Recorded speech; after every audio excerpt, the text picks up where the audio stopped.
আজি মহামান্য additional district and session জাজ আদালতে দুটা কেছত ক্ৰমে 5জন আসামীক দোষী সাব্যস্ত কৰিছে। তাৰ মাজত session case number 184 2018, Bijni PS case number 364 2014 under section 120B 302 392 IPC।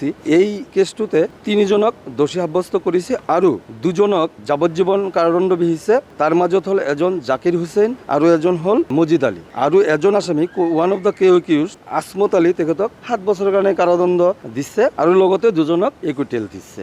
আৰু এটা case session case number 158 of 2018, Bijni PS case number 182 1989 case under section 396 IPC।